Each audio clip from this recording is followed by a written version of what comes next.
Christmas game when the Cavs played the Warriors, and you obviously weren't able to play. But what did you see from the rivalry and the matchup? It's exciting. It's a high intense game. I mean, guys really care about that game and really want to win those games. So, I mean, I'm excited about the opportunity to be able to get back to playing again after getting a few days off, and then also trying to just figure out how to get a win. I mean, we're in that mode right now where we just need to win to get that confidence back and get our mojo back a little bit. So it's a great opportunity to go against a really good team, and we'll be ready. Even though you guys didn't get there when you were with the Celtics, did you watch the NBA Finals between the Cavs and the Warriors? Yeah. I did. Is there anything that you noticed in that particular series of ways that maybe you can impact the Cavs? Nah, because I was a Boston Celtic when I was watching, so I wasn't really. We played the Cavs good when I was in the Celtics. So I mean, we played the Warriors good. So I'm just watching film and trying to figure out ways I can impact the game and get my team a win. So I know it's a big game, but at the same time, it's just another game, and we got to treat it like that. We just got to be ready and locked in and try to do the best we can to get a win. How would you assess your last two games versus your first two games? I knew it was gonna be like this. I mean, I have no legs, so like it's gonna take some time for me to get it back. Even when I played well those first two games, I told Coach Lou it didn't feel right. Like it was kind of fool's gold. Like the shots were just going in, but none of my movements, none of my things I usually do felt normal. And it's gonna be like that for a while. So I mean, I just got to be patient. I'm my biggest critic. I'm not a patient person, so it's killing me to be. I'm used to stepping on the court and being special, and now I got to work my way back and get my legs back to playing at a high level. And I just know it's going to take time, and I got to be patient with myself and not too hard on myself. But I'm gonna keep working, and that's the only thing I can do. And then when my opportunity and my time is there, I'm gonna hopefully try to take advantage of it. Are you any more impatient now that you are playing again, though, than when you were rehabbing? Probably more now. I knew it was going to be a long process rehabbing, so mentally I tried to put myself in that position to prepare for that. But now it's like I'm able to move, I'm able to play in games. It's just my body's not. I'm not moving like I want to. Or I'm moving like I want to. All my shots are short, and that's frustrating because I just been off for so long. So to step into an NBA game on top of we don't really practice a lot. So I've said it earlier, I have to try to get my rhythm in real NBA live action. That's tough to do. And I'm going to keep fighting through it. There's no excuses. I'm going to figure it out. And once I do, it'll be a smooth sailing. What's the most fun part about going up against Steph Curry, and maybe the hardest part about going against Steph Curry? Competing against the best. I mean, one of the top guards in the world. Always being able to compete. Even it goes back to when I used to play for the Kings. We always used to battle. So it's fun playing against really great competition. He's a hell of a player.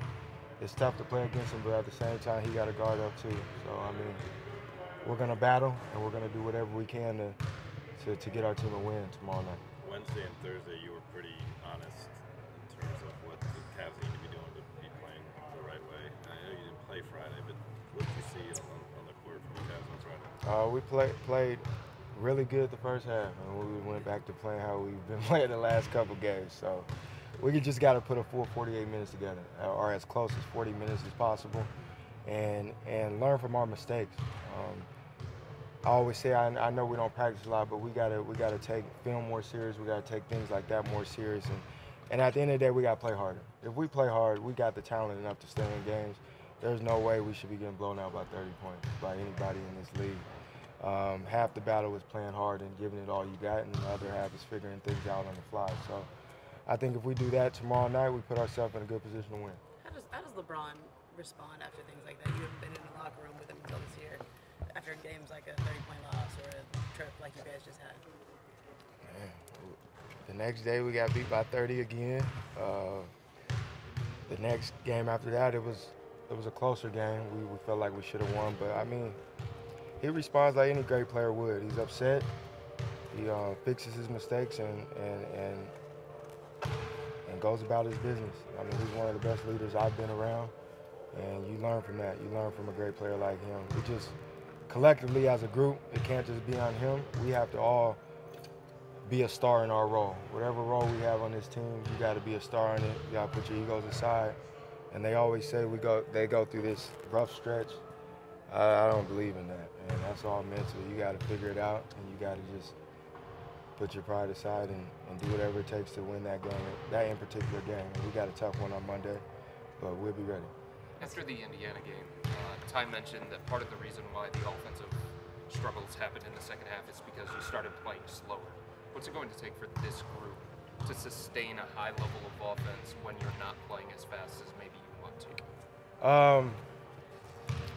First off, I think the main thing with this team, if we get stops, nobody can stop us offensively because we get out and run, and it's hard to stop. We have really good players. When we don't get stops, that makes us get in the half court and we get stagnant. And that's just what it is. And we play isolation basketball, and we got to do a better job of moving bodies. Even if we do isolate, we have to move bodies and keep guys occupied on the defensive end, on the weak side, on the strong side. I think that's one thing we have to get better at. We can't just sit and watch. When we don't get stops, it forces us to be in the half court. And if you just sit and watch, it's easy to guard.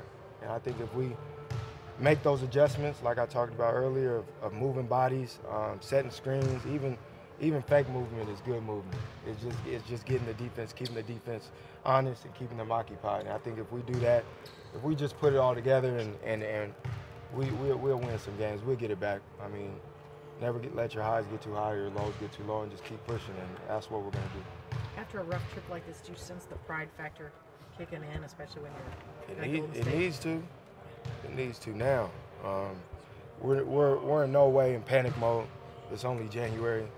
I mean, I know I've only played 4 games after being off 7 months, so there's no need to panic. But we got to be prideful.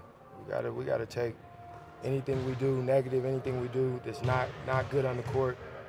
Take that serious and look in the mirror and see what you can do to help this team win. And I think guys know that. I mean, they've been to 3 straight finals. We've been to 3 straight finals, and we just got to figure things out. At the beginning of the year, we didn't play well, and it was almost like, for everybody else, it was like the end of the season. It was like the end of the world. Then we ran off 18 out of 19. Then everybody loved us. Now we're back to how we started, and we just got to get ourselves out this hole. Isaiah, you mentioned about getting your legs back and how it's going to take time. How do you accomplish that? What are you doing to try and to get those legs back right now? That's repetition in the games. I mean, that's all I can do is play in each and every game and take advantage of my opportunity and figure things out. My legs aren't there, and you ask anybody that's been out as long as I have, it's going to take 15, 20 games, maybe a month to just get back to that level that you used to playing at. And like I said before, I always step on the court, feel like I can be special and want to be special. This is one of them times where I just mentally I gotta figure things out, and I gotta keep pushing, even when I'm tired. Because like I said before, when I played on January 2nd, I was in no type of NBA shape, and I haven't been because I've been out for so long, and on top of us not practicing as much as I would like us to. But it's gonna take time, and we just gotta be patient. That's all I can say.